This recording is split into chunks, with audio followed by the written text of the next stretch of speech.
What is up, PodHeads? Back with another episode of the Podioslave podcast. My name is Tony. I'm joined, as always, over the course of 5 years by Anthony and Nate. I'd ask you guys how you're doing, but I know because we just talked for half an hour.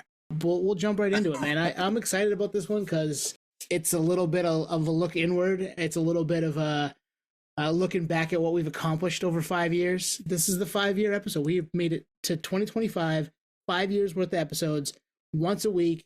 Sometimes more than that for, what is that, 200 weeks, 200 plus weeks? It's crazy.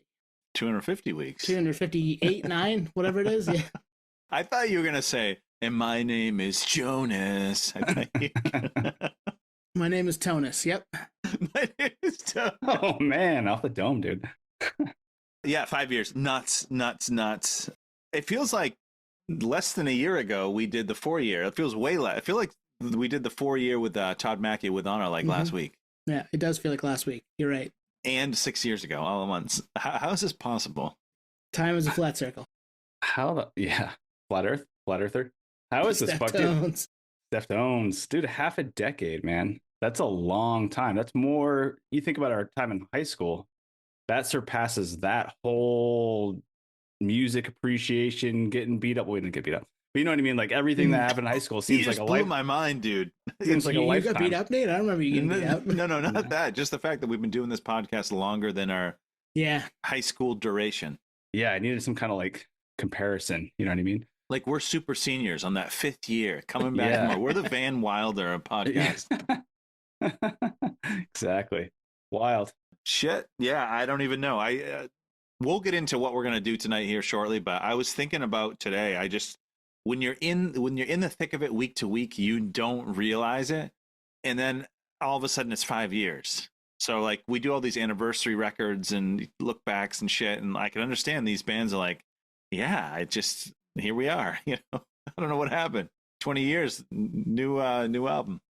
Yeah, 20 years for a lot of those, 25 years for some of those, 30 in the case of, I think, last week's episode. If we're placing this where I think we're going to, and if not, we'll just leave it at that.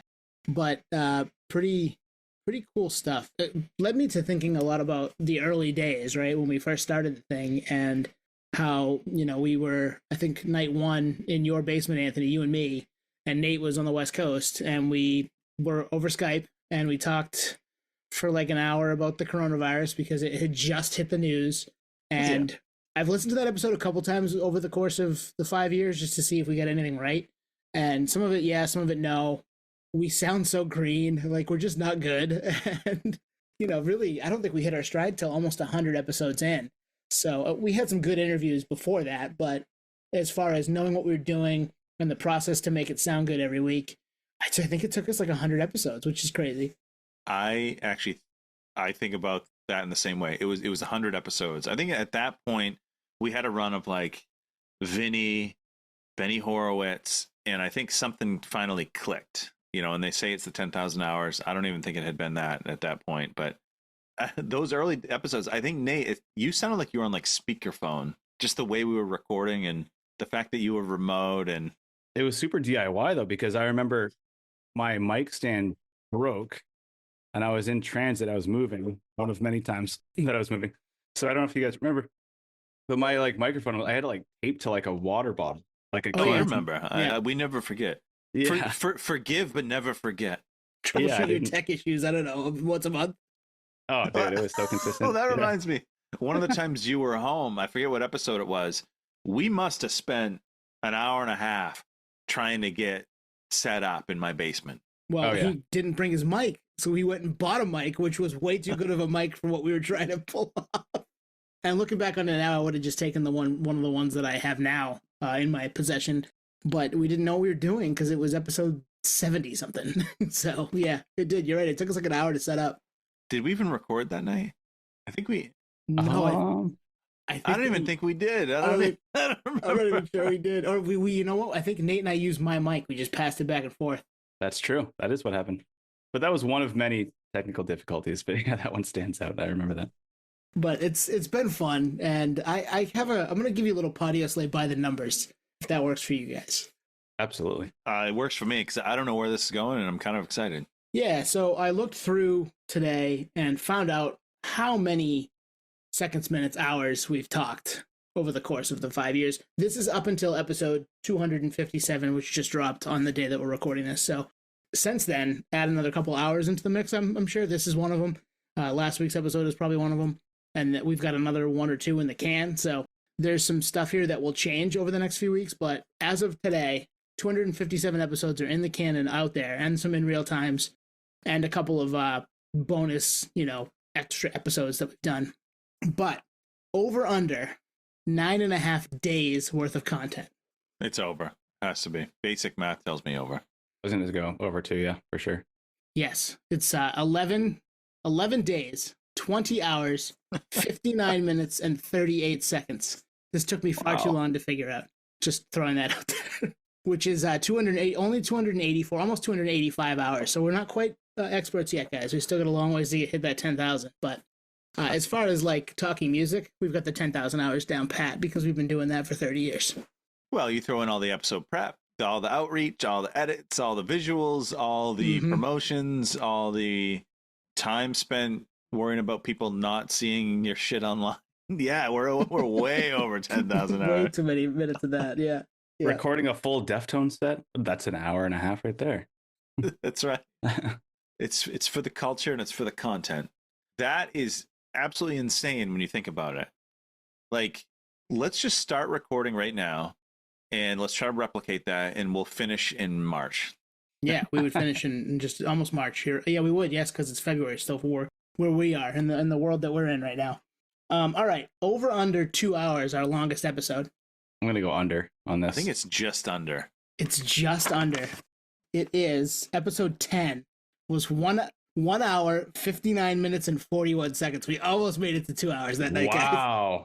Wow. So we must have been feeling it coming off of Mark Weinstein on 9. Greg, that was coming off of Greg on 9. Oh, it was Greg was 9. We're feeling off Greg. What was 10? What the hell did we talk about? Concert Impossible, maybe? Or I'm going to go back and look now. But yes, it was something along those lines that we like pushed off because we weren't going to. Oh, maybe the 3-album run. It was the 3-album run because remember we pushed that off. Okay. And then Greg was like, I want to do that with you guys. We ended up doing it with him down the line. Man, 2 hours. So I'll say this, for me personally, I haven't sat down and listened to an old episode like that way back in a long time, and it's on purpose. I don't know that I think we said this. It's our old demo. Like, it's the old basement demo tape. Like, yeah, it has charm, and they're learning their instruments, but is the replay value there? I don't know. I remember those early days. I was like kind of proper. Like, I tried to still have that radio thing going on, and I don't know. Again, it took a while to find our voice. Yeah. Well, 10 episodes in, we were having fun with that one. That was a fun topic. I mean, we've repeated it with guests too, and I'm sure we could do it again. It's been a long time. So, but yeah, just under 2 hours. Amazing. That was the Joe Rogan special we talked about. Now, not counting in real times, over under 30 minutes, our shortest episode. I think there was one that was just under 30. Because I'm remembering, again, digging deep in the memory bank, or maybe like by adding the intro and outro, it just got us over. But I don't know. Maybe I think it's under. I'm gonna go a little over on that one. There's a couple that are under 30. One is the first Tattoo the Earth announcement episode. Wow, yeah. We put out there as an episode was 23 minutes and 39 seconds long. Wow. And I think the Josh Todd interview was under 30 minutes too. So we have a couple that were legitimate episodes, I say in air quotes. I mean, this is all what we make of it. I think, Anthony, you and I did a bloopers episode at Christmas about a year ago that was also right around 30 or just under. So we've had a few, but typically we live in that 50 to 110 minutes. But yeah, we've had some that have gone really long and some that have gone really short. I do think about, and I'm sure some of this stuff will come up when we get to our spin the wheel. You know, that we'll break the news. We're going to do the wheel. We'll bring back the wheel tonight, guys. So stoked. Yeah. And we're going to ask ourselves some questions that we all curated. But I often do think about this as if I'm a daily listener or a weekly listener and I fire up iTunes and I see like 2 hours, like how would I react? If I saw 30 minutes, how would I react? I know that for podcasts that I listen to weekly, regularly, if it's under an hour, sometimes I'm like, oh, this is going to be quick. But if it's like 2 or 3 hours, I'm like, damn, I will not get through this in a sitting. And chances are I probably won't finish it at all. World moves fast. Yeah. You know, I can't get to all of it. I'll finish them, but it's 2 or 3 or 4 sittings or a couple of rides to work, or it's just one of those, like, it's on as a saved show every time I step in the car, and maybe that takes 3 days for me to finish, but I usually get there, or I fall asleep with it finishing, and then I wake up and it's gone. I'm like, well, I guess it wasn't that important. I guess I'll come back to whenever they put one out next week. No names here. It happens to all the podcasts that I listen to, but it's hard to see those 3-hour ones, but sometimes you're like, if it's somebody you want to listen to, okay, give me it. I used to listen to 3 hours of sports radio every day when I delivered car parts back in the day, so for 4 hours sometimes. Yeah, I was gonna say, like, if you have the bandwidth, call it travel, especially if you're on a train or on a plane. I can knock out 3, 4, even 5 hour worth, 5 hours worth of podcasts or audiobooks all day. But otherwise, man, the start and stop, it has diminishing returns. Like, you got to kind of rewind a few times. Like, where was I? It's like starting a book and not revisiting it for like 3 weeks in comparison. It doesn't work. So I think we really nailed it with kind of being cohesive with, like, all right, an hour or less. Those 30-minute ones, though, I guess that's where it's at in terms of attention span. Little bite-sized treat for you. Bite-sized. Yeah. And people like those every now and then. One thing I've learned is there was a time period when we were putting in timestamps in the episodes. We've stopped doing that. Yeah. And I think it's for the best. And I say that because there are podcasts that I listen to weekly that put those in there, and I know what to skip. Totally. I know exactly what to skip. Yeah. And I know what I'll just, jump right to. As long as you download it, though, they don't care. Yeah, that's right. Well, it's on YouTube, so it's the ads, different metrics. Yeah. All right, so let's talk repeat guests. This is the last little piece of trivia, not trivia, but piece of numbers that I have for you. We have talked, and I went through it, and I'm sure in my haste I may have missed one, and I'm just not going to count any of the compilation episodes. So, like, episode 100 is a comp episode. There was an episode in there in the Tattoo the Earth run that was extra stories from the interviews that we did that didn't fit Tattoo the Earth. That doesn't count. So I took those out as repeat. Like, if we split a conversation into 2, it's 1 appearance. I didn't count it as 2. So, like, Damien the first time we had him on, Damien the last time we had him on was 2, even though they ended up being 4 episodes total. So I think we all know who number 1 is. It's Rob. It's Rob with 8, not counting compilations. He's been on 8 times, and I don't think we have anything scheduled with him, but we have something on an idea percolating with him, so he's going to get to 9. Who's number 2? Greg's 2.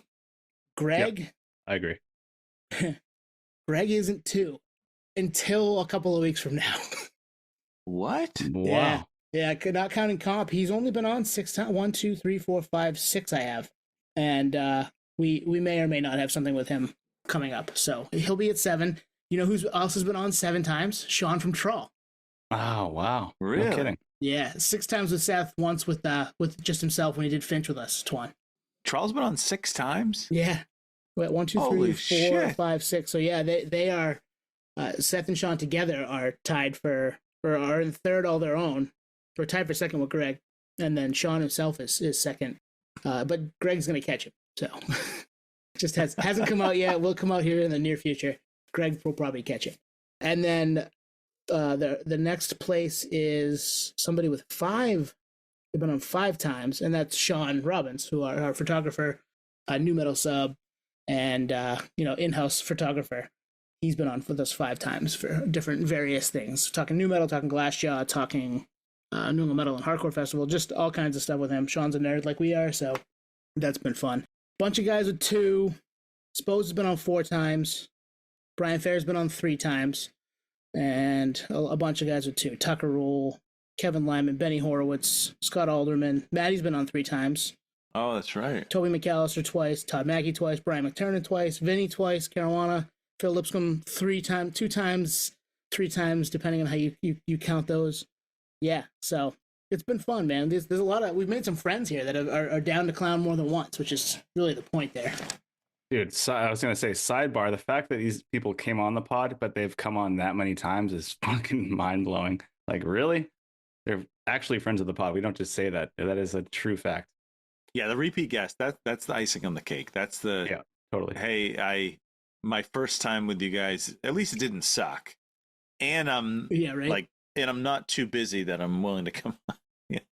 Well, and I think Tucker said that. Do you remember that we asked him if he remembered the first conversation? He was like, if I didn't remember the first one, the second one wouldn't have happened. The first one was good. Like, we're good guys. Okay, cool.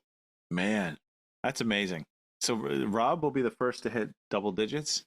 I would think so. Kevin Kenny was a repeat too, right? He's a repeat now. Yep. Toby McAllister repeat 44, and then on with Marty. We've had a lot of folks that have been able to maybe promote some stuff. We've had people who have told us the first time we've had them on, they're done, and now they're back. And more than one occasion that's happened. So yeah, fun little by the numbers. Podioslave 5 years, and yeah, let's dig into the wheel, boys. Let's get to the main course here. Yes, please. So if you're new, if this is your first episode, the wheel is a virtual. It's a virtual wheel that we populate with questions. And what's the website? Thewheelofdeath.com? No, what is it? It's Wheel of Names, I believe. Wheel of Names. Using, yeah. The Wheel of Names. You populate it with questions. It spins it. It's basically a randomizer. And we're going to react in real time to all the questions. Drink. Yep.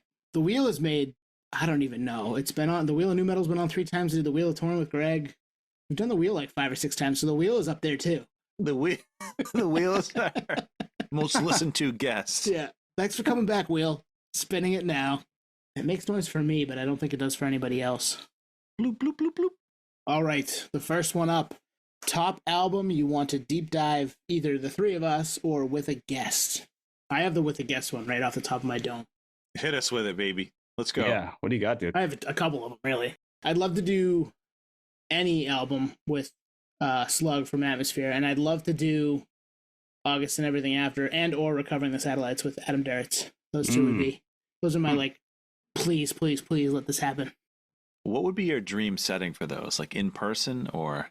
Because I've thought about this. I would not want those to be in person. I don't know. I'd have a tough time with it, to be honest with you. What, just like the distraction of like, holy shit, you're in the same room as me. Fuck, we have to do this. Yeah, that kind of thing. A little starstruck, nerves. At least like, and you can have, at least when you're doing this remote, you can have your notes up and all that. I mean, you could do it in person too, but it's just a little different, right? It'd be different. I think in this setting, the digital setting would be the easiest just because of the aforementioned notes and having everything. It's the thing we've done the majority of the time we've done this, but it'd be cool to do it in person too. It would just be difficult and different. And it would just be different. But I think the energy in the room is always more fun when we've done the live episodes. I love the energy in the room over the digital energy, I guess. And there's no lag. There's no lag in person. There's a slight little lag. Yeah. Barely. That's a great question too, because I feel like I haven't thought of that, but also like if we had done an interview with Slug, Sean Daly from Atmosphere, like before, and he came on, like we were talking about as a repeat guest, it might be different. Like, we can do this in person because now we have some rapport. That might change the game a little bit. Yeah. All right. What do you guys have? The one I keep coming back to in my head, the deep dive, and this could be, we could do it just ask, because I know you guys know the album. To have someone from the band would be cherry on top, is Phoenix TX Lechuza. I think, okay. I think it's just a really special record. One that it's, it avoids the sophomore slump, in my opinion. Maybe commercially it didn't, but they had growth, they matured, they pushed the envelope for that genre. It's poppy, it's heavy in spots. I'd love to know how intentional that album was to separate themselves from the Rooster song. I mean, from the self-titled. Yeah. I'd love to get someone from the band, and I know they've kind of been through a lot, so I don't know if it's possible, but it's certainly, if not, the 3 of us could rock that album all day. They just put a song out not that long ago, so never say never with that. But they have been through a lot as a band, and I do love that record, and I'm right there with you. I think it's so good, front to back. I mean, fucking pass your Muppets, bro. It's a front to back fucking banger, is what it is. I'd say that's plausible. Could happen. Maybe. What do you got, Nate? For me, this is a stretch, and obviously we could do this us 3 all day. Is 9 Inch Nails, The Fragile. I feel like that would be a good one to just really dissect. It's obviously a very long album, being a double record. In terms of like thinking long shot, this is never going to happen, but who knows?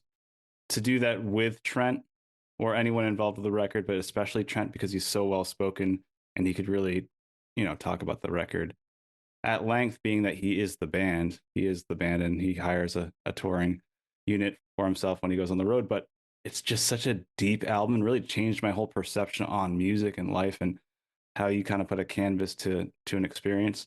So that one would be something that I would just really adore. And then with Trent, I would love to talk to the guy in general, but that album specifically, because that's kind of his Pink Floyd The Wall, call it, just really, really dark, but really changed everything for me.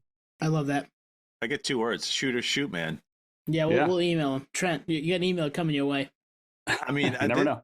We may have reached out to him, or Nate, maybe you reached out to him in the heyday of the pandemic, but we're due to reach back out. Hey, shoot or shoot. That master blast Nate did in May of 2020. Everybody from his personal Instagram account. Well, it's funny to say shoot or shoot because he did, and I think we talked about this last week or the week before, where he did an interview in 2009 with Kevin Rose, who started Dig, and he had this segment called Dig Dialogue, and they had like an hour. So good. Such a great one. Like an hour and a half interview. It got pulled from YouTube for some reason. I think because he sold Dig, likely it was considered IP maybe. But it's like the best interview with Trent out of any interview I've ever seen on YouTube or and digging, because it's just a fan talking to Trent Reznor and talking about the questions that like we would ask.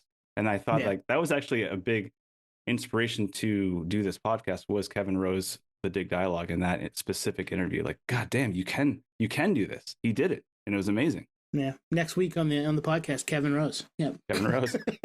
The guy who did the thing we want to do. Let's talk to him. Yeah. You inspired me, bro. Well, you just we'll move on to the next question here, but all of this depends on like the day the guest had. Are they in a good mood? All this. The stars have to align to get a great interview. And I hope people that listen to this appreciate that, because sometimes you might get someone that's on back-to-back interviews. You might get someone that, I don't know, maybe doesn't even like the album that you want to talk about. Who knows? Yeah. Dude, totally. Next Spin the wheel, baby. Bloop, bloop, bloop, bloop, bloop. The wheel's slow tonight. A guest who has completely changed your perspective. This is definitely a Nate one. Oh, that's it. A guest who's completely changed your perspective. Yep, nothing else. But this sounds like a Nate one. That's. It's open ended. Put it that way. Oh well, we don't need open ended. We have like 30 questions, bro. A guest that's changed our perspective. That's a tough one, man. Can I go first? Yeah. And this is not a cop-out answer. This is kind of a collective answer, which is your favorite record was a fucking happy accident. And we've heard that story enough to know that a lot of your favorite albums, it was not calculated. It wasn't planned. It was just, in most cases, young people, maybe in the peak of their creativity, and that was the output. So that's one thing that's changed my perspective, is not every album has this grandiose story. Not every song has a grandiose meaning. It's what hit them in the moment. 5 people in a room with maybe a producer. Maybe the producer was overbearing, or maybe not. Maybe. But that has changed my perspective, where just go and do. Don't plan, just go and do. And I think that's something that I've learned, which is a lot of this shit just happens. Like, there's no big story, guys. Yeah, no, I really like that, dude. That's a good point. Like you said, it's not a cop out. It is a little bit of a catch all, but it is a recurring theme that we see internally, and obviously we try to get that message out to anyone that listens, because it just happens to be that way. It's very organic in that way, which is super fascinating. Because I think when we get into records, we do think that has to be the case. Like, how do you make a record like White Pony? Like, that doesn't just fucking happen. Well, it did. We think. We haven't talked to anyone in Deftones, but like, it seems like that does seem to be more often than not. But for me, it'd be Lance Mercer, one of the early interviews that we had, grunge photographer, super well known, obviously. He changed my perspective when we talked to him because of his, I guess, just how candid he is and how candid he was to be able to be part of a scene like that. And I think it kind of goes along with what you were saying, Twan, that he was just kind of a neighbor in the scene and happened to have a camera and jumped in at the right time, right place, right time, networked, and before you know, just shooting these bands that became some of the biggest bands ever in music history.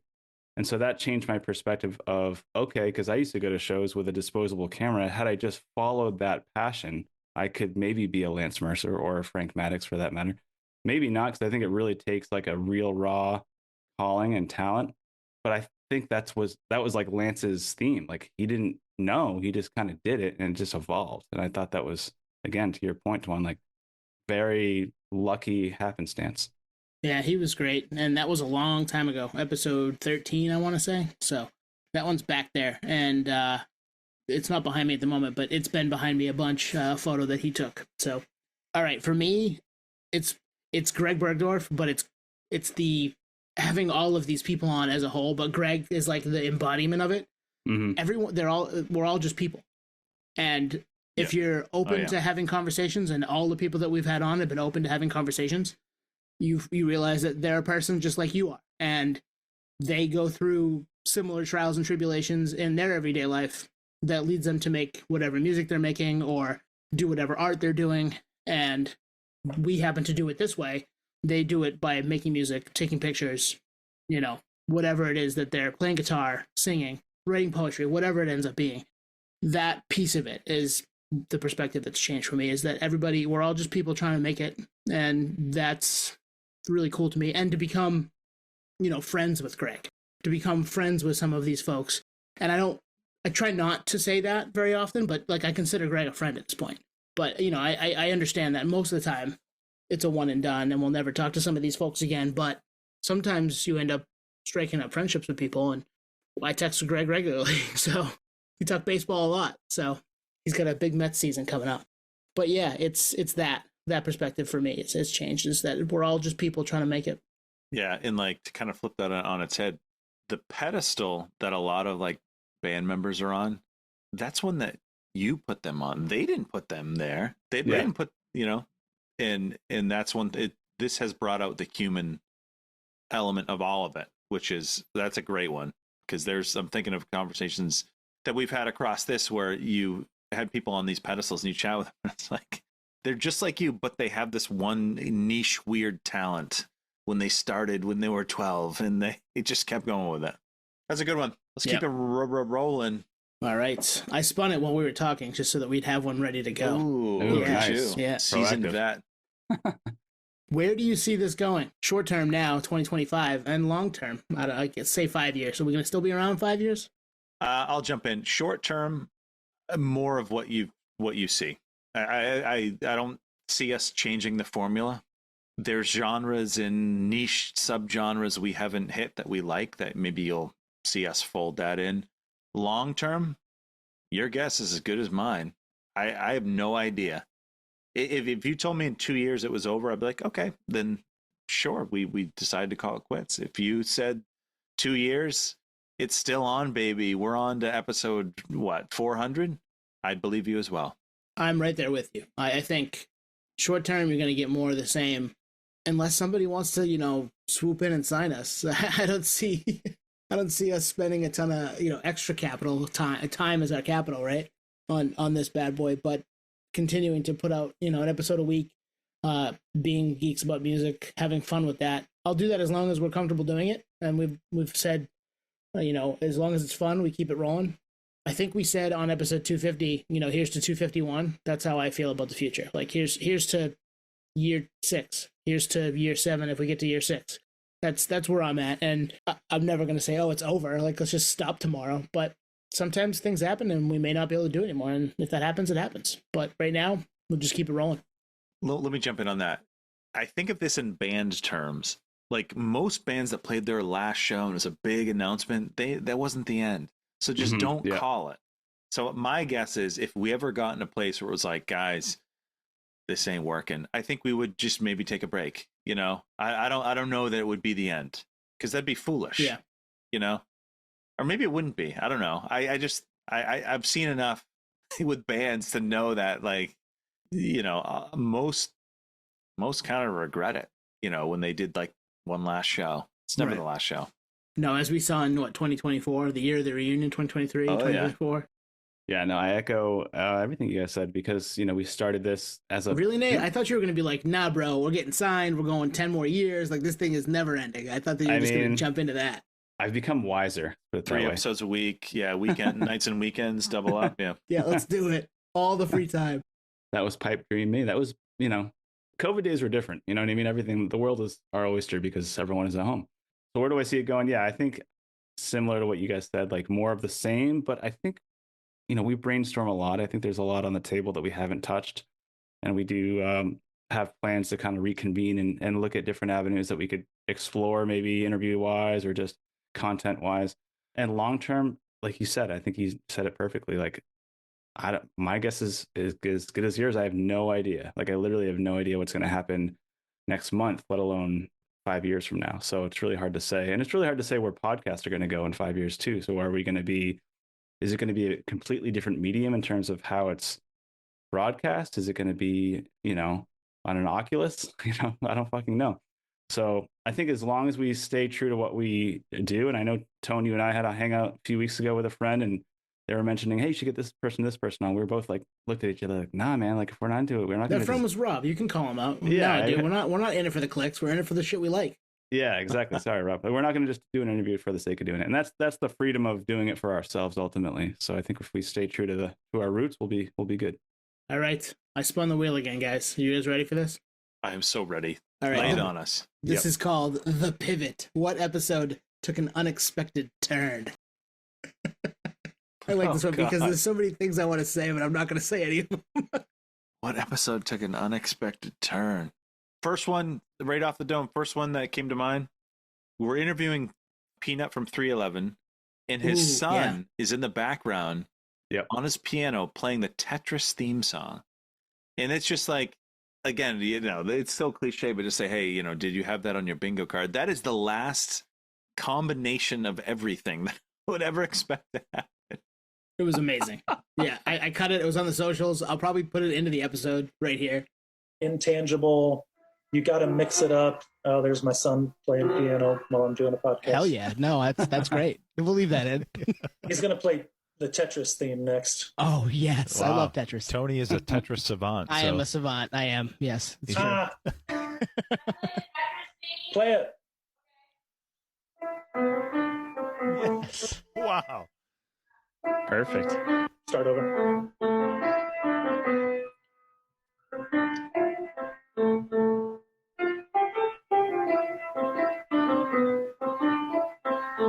Nice. Thank you, Falcon. That is amazing. If you had Peanut's son playing the Tetris theme song, drink. Yeah, drink. Yeah. Yeah, that's a bingo mark. Sure is, card. Man. That's a highlight for me for sure. Yep, and it was amazing, and he was pretty good at the at playing the Tetris theme. And I think I told Peanut I was the best Tetris player he knew. So. Yes, you did. Virtuoso. That's the first one that came to mind. What do you guys got? What went off the rails? I don't have an off the rails one, but one that I remember like possibly holding back tears is when we were talking to Jonah Matranga from Far and One Line Drawing. And I recalled a story about reading in an interview with Chester Bennington in Kerrang! Magazine. I call it 2001. It was when One Line Drawing Drink was his band, Jonah's band at the time. So it kind of aligns there. And I remember saying in that interview, it was like a bullet point, like big inspiration for me is Jonah Matranga and his band One Line Drawing. And Jonah, in that interview, for anyone that maybe may or may have not listened to that interview, he kind of changed direction in that episode. And it really threw me off where he just kind of got super sad. And like, I think he was just really touched by the fact that someone of such stature like Chester Bennington saw him as such a massive inspiration. And I don't think he knew. And it was just so great to see that. But we were all on camera like, oh my God, like this guy wants a moment of silence and we're going to do it. That'll be with me for the rest of my life. Well, the kicker is he didn't know that. So he had since worked with Mike Shinoda. Yeah. He wasn't aware that maybe that was how he got on Mike's radar. Pretty crazy stuff. Really, really cool. And it did turn that interview, and I think it made it better. That piece was cool. And then from then on, I feel like we were all locked in, which was, and it was definitely an interesting thing to happen in a conversation for sure. For me, there's some negative ones that I just won't bring up because that's not what we do here. I'll stick to those nights, and it's happened on a couple of different occasions where we set out to have an hour-long conversation, and it's turned into 3. And those ones are always, I'm always looking at the clock at like 1:20, and I'm like, this is too long. I have to edit it. It's going to be, no one's going to click on it because it's going to be an hour and a half. And then it's like, well, we have so much more to talk about. Let's just make it 2. And Oh my God. Yep. we did that with Phil. We did that with Damien twice. We did that with Alex from Crime and Stereo. When those types of turns happen, it's like, this is so cool. I love that we got to do this. And yeah, we turned it into 2 episodes, but it's 1 3-hour conversation that we get to have. There are multiple different occasions with someone maybe we had never met before in a couple instances, or somebody we've talked music with like that before a couple of different times. So pretty cool stuff. I think those are some of the best conversations. And little behind the scenes, before we record with people, we'll say, hey, how much time you have? And I'd like to, maybe we should throw this into the next one. It's like, okay, you're telling me an hour, but how much do you really have? Yeah. Like, if this goes so good, can we have 2 hours? You know? Yeah. If this It's like, you ask for 15 hoping to get 30. You ask for 30 hoping to get 45. It's always that way. I mean, we were approved when we had Lejean on for Tattoo the Earth. We had 30. We went like 48 with him. So Yeah. you never know, right? I mean, if it's going well and you're doing a good job as an interviewer and or music nerd, maybe it'll go longer. Dude, and also to add to that, it's never us dragging it longer. Like, we were very respectful of. We are you do very that. respectful. So you like to trick. I think that's a little bullshit there. I mean, I'd say for the most part, I guess, is what I'm trying to say. Is like, these guests, like, they just keep going. Damien, for instance, he wanted to go so many times. I think you were like, we got to go like 3 times. So it is the guest in some cases. But yes, I could talk all night to some of these people for sure. Yeah, and we've had fun doing it. So yeah, those are the ones that I'm like, I'd love to have that turn happen most of the time. All right, we're spinning again. Bloop, bloop, bloop, bloop, bloop, bloop, bloop, bloop, Oh bloop, boy. bloop. Oh boy. A guest you were starstruck by. I've got a couple. Ah, man. I would say right off the rip, it would have to be someone early, because I think as we do more of this, I personally get more comfortable. There were early days where when I listen back, I'm like, I was like kind of nervous there. Yeah. Maybe Scott Ian. Yeah. Maybe Scott Ian. He could be the biggest profile person we've had on the podcast in terms of, pop culture. He's up there, right? Absolutely. That was one that I was like, wow, this dude could be doing literally anything right now, and he's chatting with us dweebs. Oh yeah, no, that's a good point. Yeah, Anthrax is like, I could be mowing my lawn, but what are you guys up to for half an hour? Friends, like, yeah. I don't know. What do you guys think? Who blew your mind? It was very surreal to see Peanut looking back at me, having spent so much time with 311's catalog over the years. It was like, and just like randomly getting him to come on way back when. And it was in the early stages. It was episode 70. So we're pretty early on as interviewers. We hadn't had a ton of guests at that point, but that was a surreal one. And more recently, Sendog, Cypress Hill, absolute legend. Yeah, that was another one. I was like, I cannot believe, and he's awesome. He was an awesome guy to talk to. I had a blast talking with him. I cannot believe he gave us the 45 minutes to an hour that we had with him to chat about music, because that guy could be doing anything. He's Sendog of Cypress Hill. Who the hell are we? So that was pretty cool. Those are ones I've been like, whoa. That's funny. I think I echo what you were saying, Twan, earlier, that I get a little bit more used to it. But I think the whole time, for the most part, I've been kind of docile with the whole starstruck thing, because I used to get autographs a lot, so it was kind of like desensitized from that. But also working at venues and whatnot too, like, you almost have to hold your composure. So I kind of forgot about the starstruck thing because of that too. Like, you got to be professional. I still work at venues. On the flip side of that, the industry stuff is still super fascinating to me, and I've always wanted to be part of like a label per se. And I actually was very briefly in New York, but the Frank Maddox, I think I was like red faced like the whole time. Like, oh my God, it's talking like this legend who, like, if I was an graphic artist, he would be like my God, you know what I mean? He'd be my inspiration. So talking to him the whole time, I was just geeking out, and I still geek out just the fact that we talked to him. And then his artwork, I mean, it's some of my favorite album art of all time. So I think that would be the one for me. Those are good. He was great. We'd love to have him back on at some point. I know, we'd be a lot better at it this time too. That was very early on in the pod. So yeah. All right. I spun the wheel while we were talking again, just to save time. Funniest guest to date. It's Greg. Are you ready? 1, 2, 3, Greg. It's Greg. Greg. I've laughed the hardest talking with Greg. And it almost reminds me of like a band on stage. It's like, the more you put out there, the more you're going to react, and then the artist's going to feed off it, and it's this symbiotic relationship. That's how it is with him. I remember the first fucking night we had him on, he's laughing up a storm. I'm like, oh, like this is, wait, you can do this in an interview? You know what I mean? It's like, it doesn't have to be question, answer. It's like, just hang out. You asked me on for this. Let's have some fun, you know? He's great, though. What a personality. One of the best. Just an all-around great guy. Yeah, instantly broke the ice. Yeah, you're exactly right. He's like the Tom DeLonge or like the Mark Hoppus, like just going back and forth. We could be doing that live album all day, just cracking jokes. And we're like, all right, we actually have to get to some of these questions. But a lot of times we go off the rails because it's just so fun the whole time. Yeah, that was easy. Yeah, that was easy. That was an easy one. Who does anyone even come close? Chris Ballou is funny. Yes, that was a lot of fun. Funny dude. One of the more fun episodes in the moment for me was Perfect Songs 3 with Robin and Spose in the basement at Rob's house. I laughed my ass off. That was one of the more entertaining episodes I think we've ever put out. So if you haven't listened to any of the Perfect Songs, go listen to those. But that one in person, the four of us all getting COVID, I think, at the same time, and just, having a good time. That was a lot of fun. Way back, 60 episodes ago. Do it for the nerd. Jeez, yeah, that's the thing. All these blend in. Like 60 episodes, like, oh, that wasn't long. Then it's like, oh, that's over a year ago, dude. Yeah. All right, she's spun. She's picking one right now. Come on, Wheel, you got this. Oh, wow.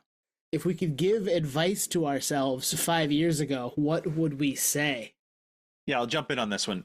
I would say, listen, dude, enjoy the ride. Enjoy every moment of the highs, because there's going to be lows. You know what I mean? And that's one thing that I haven't really, I've dabbled with other creative things, but they were very short-lived, where they were never really given a chance to have a high or low. I would say, hey, enjoy the highs. And I would also say, dude, it's a lot of work.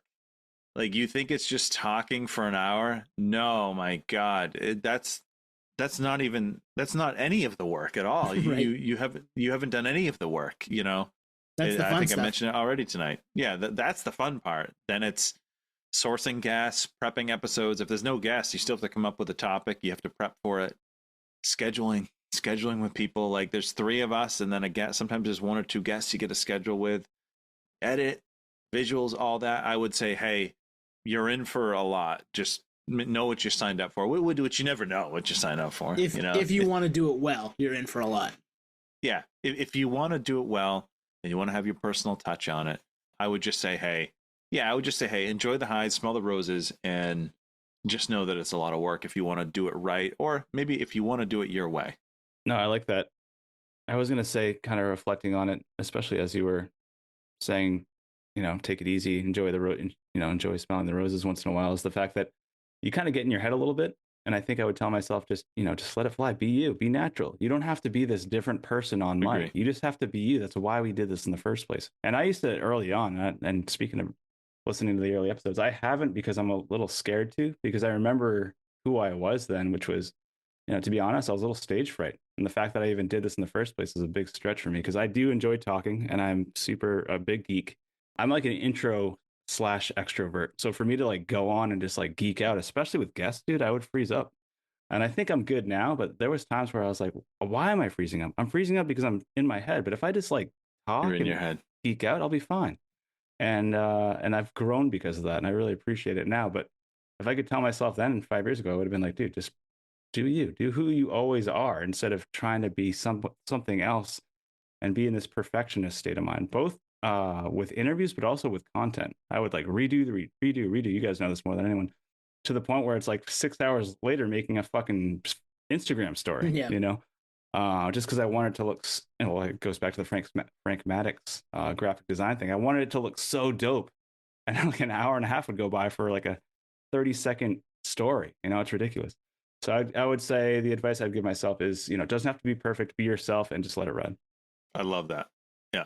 Be yourself. I like that. You know what I mean? It's like, you don't need to go into it with a voice. Just find your voice and have the voice just be you. You don't need a voice, right? Just have it be you. Yeah. I would tell myself, and I would tell all 3 of us to each other when we started it, we're going to have ups and downs, and through the downs, remember why we're doing it. A, we're friends. That's first. B, remember why we're doing it. If it's not fun, don't worry about it. We'll move on. We'll do something different. But not to sweat all the small stuff to the level that you can when you're in the middle of something. And I think we've done a decent job of that over the years. I know we've had our moments, obviously, where, you know, we're frustrated with someone's frustrated with me, or I'm frustrated with Nate, or Nate's frustrated with Twan. You know, that happens when you do something this in depth for this long. It's hard to take a step back sometimes. It's just telling myself, especially, it's okay to take a step back and not be as frustrated about the thing you're mad about. Not being as frustrated about being throttled on Instagram or Twitter or whatever, right? Not just don't worry about it. Just have fun doing what you're doing. Do we still get to have the conversations? Yes, that's the fun part. Yes, enjoy that. I like that. Don't sweat the small stuff. Which I was doing right before we came on. So ironically, I was going to say, and I think we've gotten better at that overall. I think we've made this as efficient as possible, which has kind of cut the fat of maybe a lot of the over stressing about little details. You just get better at it. Hopefully, if you're listening, you see it, or maybe not, and we're full of shit. Yeah, if we suck, let us know. I've heard that before, and I'm okay with it. All right, the wheel says biggest regret and or fumble. Ooh, fumble. You want me to go first? I've got one, but yeah, go ahead. I would just say, knowing how hard it is, and this is a little behind the scenes, how hard it is behind the scenes in 2025 to source a guest. It is very difficult.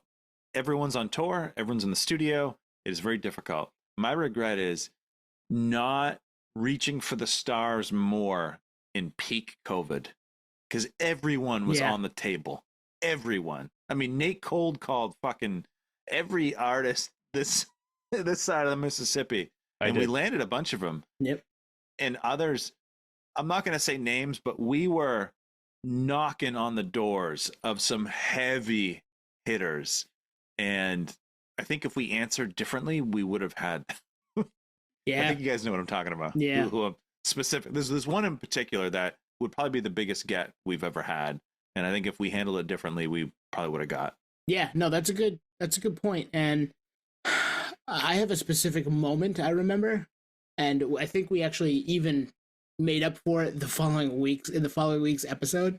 There are times when you're in the middle of an interview and a question kind of pops into your head, and when you're a newer interviewer, you don't think you have the cachet to ask the question. Oh yeah. But like you do, just ask. If they've agreed to the conversation with you, ask the question. If they don't like it and you take it out, it's not the end of the world, right? Like that is the thing that I wish I knew more early. But I remember talking with Casey Cavalier of the Wonder Years, and he hinted at new music, and we just let it die. We should have talked about it. We would have gotten this, a little bit of the scoop on what ended up being an album of the year for both Anthony and I think like 7 months later. So whatever. I wish I had asked in the moment. Wish we had asked in the moment. And we said it too after the fact. We're like, why the fuck didn't we just ask the question? So ask the question. Hit up the person that you want to talk to. All those things. Those are the things. We should have done more of it during the pandemic. I agree with that. Man, this is got my wheel spinning on this one. Biggest regret, I think, for me. This is a therapy session. Yeah, it is a therapy session. Woulda, coulda, shoulda. This is a little bit of a storytelling thing here with the biggest regret, because it actually goes into my career. And I think my biggest regret that is tandem with the podcast is the fact that I didn't jump into the music industry as a full-time thing earlier. And I say that because there's so much to pull from now that I am in. Like, full disclosure, I work in the music industry full-time now. I fucking love it. I wish I'd been wanting to do it since 2002, and I finally made the leap.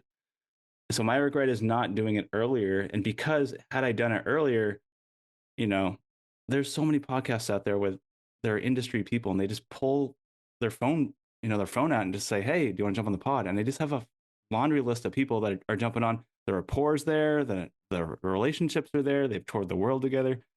I could have had that, and I didn't fucking do it because I was nervous and scared and didn't think it was possible being a young kid from Maine. And now that I'm in it, like we were talking about, we always joke like Steph Tones, like I text with Stephen Carpenter from the Deftones all the time. Like these people are just like homies, but it's like, but not really. Like I'm not saying that like we're best friends or anything, but the fact that like these are people that I met in California and networked and kind of shot the shit with. And I'd done that like earlier, dude, we'd have so many more people on this podcast. And I still think it's cool because I think I needed to, have some training wheels before I took them off kind of thing. But that is my regret. I think it's just the fact that I didn't go Industry Nate 2002 rather than 2022. Well, Industry Nate. We should have started this thing in 2013. That's the other regret. Yeah. If we start this in 2013, we're one of the bigger music podcasts out there. I know of other ones that started around that time that aren't as good as us. They just have been around longer. But whatever. I'm going to put a positive spin on it. It's fun to look back and be like, yeah, had I known what I know now, we would have done that maybe a little different. And I guess in peak pandemic, you just don't. I don't know. I never had the foresight to be like, well, this pandemic is going to end and these people are going to get back on the road. So maybe we should hit people up now. But yeah, that's okay. What's next on the wheel? Favorite deep dive. I already know yours, Twan. I wonder who put this one in there. Was it Nate? Probably. But I already know. What's mine? It's Alex, Crime and Stereo. It's Alex. Yeah. I think that one's mine. Yeah, that one. Man. Let me just think about why. One, special record, special band, tough to get a hold of, finally came together, and you don't know how much time you're going to get, and then it turns into 3 hours. He answered everything. The answers were great. Even if you weren't a fan of the band, there's pop culture stuff in there. You know what I mean? There's, stories with the Offspring and all this stuff. It was great. You nailed it. That is my favorite deep dive. What's yours, Nate? So mine is it is a deep dive, but it's not a deep dive. But I think it qualifies. You guys let me know. We make the rules here, right? So we do. Mine is, and if it is, it's the deep dive that we did with Slipknot with Ryan's in it. I thought that was fucking cool because it was kind of a hybrid of a deep dive. But hey, let's geek out on one of the biggest bands in the world with a guy that's in a band who is also kind of a friend of the pod, Ryan Sinnott of the Distillers. And I thought that was so unique because I haven't seen anyone else do it. But the fact that we were geeking out, like we're all just friends. I remember in the moment being like, "This is so fucking cool." And the photo he sent us is all typed too. So yeah, so that would be mine. I'm with you, Nate, and I wish there was like a database of like every band we love and all the members and their favorite bands, so we could be like, "Oh, this dude loves the White Pony. Let's do this. Let's hit him up and do a deep dive." Yeah. Yeah, I'm gonna pick one moment from a deep dive that we did that has stuck with me in listening to their music ever since. When Tucker Rule of Thursday told us that he follows the guitar with his drumming, I have never listened to that band the same way since. I always am listening to him, the guitar, and then if Tucker's following it with his drumming. And I'm listening for his dun-dun from the beginning of Understanding in a Car Crash. Those two things I am always looking for in anything that Thursday puts out, and also when Tucker's playing with whatever band he's in, right? He's in Ellis Dunes as well and has been around. But that piece has changed the way that, I guess this is a perspective one too, changed the way that I've listened to the band Thursday. So he ruined the band? No, not at all. I'm just kidding. No, it opened up a door that I never knew was even a door. And you know what? Unless we did this podcast, you would have never known. Still would have, to this day, would not have had any clue that's the way he played, unless I heard him say it somewhere else, which he probably has, but he said it to us, so it stuck with me. That it's ours, man. Yeah. No one else would have known it. Oh man! All right, we ready? How many Let's more? Do a few more. Do? 2 or 3? I don't know. Two or 3. Yeah. All right. We can pick up the pace too. Yeah. Yep. Most surreal episode where you thought to yourself, "We've arrived." Oh man. I got one. When we reached out to Frank Turner in 2021, and they immediately got back to us and said yes. I was like, wow, I didn't know this was this easy. This guy's amazing. I've been listening to him for years. Well, what do we do? How do we do this? It's that cool. It's that quick. This is how we get him. All right, cool. Let's go. That's a good point. And the fact that he was calling in from overseas, I was like, oh, we're legit. This guy's calling from fucking London or whatever in Europe. Good pull. And he's not the first one we had from a different country, because Scott Russo is in Mexico, I believe. Yeah, that counts. I mean, I was in San Diego. He just crossed the border, basically. Yeah, right. What do you have, Nate? That's a good one. For me, I think we were still green, but I qualify this. When we had the fucking balls to say, hey, let's collab and present a music festival, I was like, we have fucking arrived. Yeah. This is a huge project to take on. Also, like a dream of mine to collab with a music festival in the first place. It was like checking a giant box for me personally. And then because of that, the ancillary, like, okay, now we get to reach out to all these like new metal bands that we want to talk to anyway. And it kind of plays into it and gave us an excuse to reach out to them. It's all about like, I'm going to use an old term, like bi-directional value drink, baby. We can reach out to LeJean Witherspoon because we have a reason to. He has a reason to come on, and it's, you know, it's a pay to play, or not pay to play, like reason to buy. Like, okay, I'll jump on. Like, yeah, I was there. I can talk about that, sure. Instead of just a random outreach. So I felt like that was a big turning point for me, or for us personally. Yeah, for me, it was right in that era. I think it was like that wave right around episode 100. It's like the Benny Horowitz, the Vinny. There's a few others in that wave. And then like 20 episodes later, we come back with Tattoo the Earth. And I don't know, at that point, you're like, well, you can't suck and do this. Not, you know, I think we're still finding our footing, but it was like, okay, like maybe we actually can do this, you know? And we went from 0 to 100 with that pretty quick. Like, okay, this is how it's going to be. You don't even have the 4th episode's guest yet. We think we have the rest of it, but we're not sure we're going to have anybody for episode 4. And we're knocking on different doors. LeJean finally came through and joined us. And then to go to the festival day of and talk to 7 different people, and talk more than that, not on mic, but 7 different people on mic, and then run into other people and chat with them and walk around the fest. And Kirk Weinstein of Crowbar cut me in the beer line, like that. All of it was that dude broke his leg in the terrace set. Like, just an amazing week, amazing 6 weeks that we put that together. So that's a good point. That's probably what we really. The further away we get from that, the more I'm like, how the fuck did we pull that off? Yeah, and actually, for me, that is the turning point, because we didn't really have a logo up until that era. I didn't download Photoshop until that era, and then I kind of relearned. I took classes a class or two in college, hadn't picked it up, and dusted it off after 15 years. So you're just kind of thrown into these.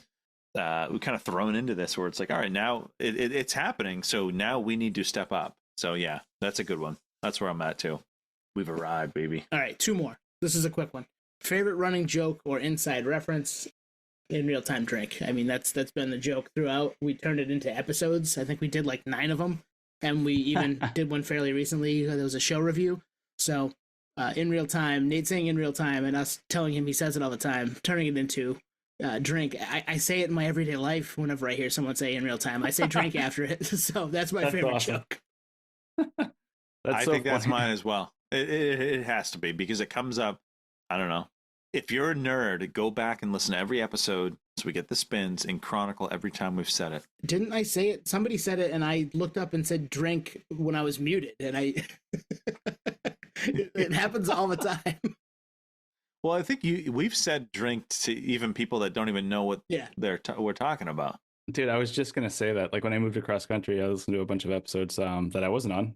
And I was like, it's actually a really cool experience, because it was like, I get to listen to the podcast, even though I'm part of it, for like a little era that I'm not in it, and listen to it as a fan, which is fucking super rad, but still know the inside jokes, like drink. And like you just said, like, you guys would be like in real time drink and just move on. Like nothing happened. Yeah. Like Wizard of Oz type stuff. Like, oh my God, if you saw it, you saw it. But if you don't know, then you don't know.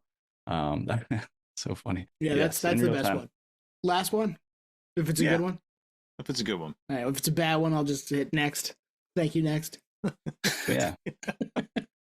All right. The wheel has spoken. The wheel says, has your perspective on music and the industry changed as a result of the podcast? I mean, yes, absolutely. In good ways and bad ways, but yes, absolutely.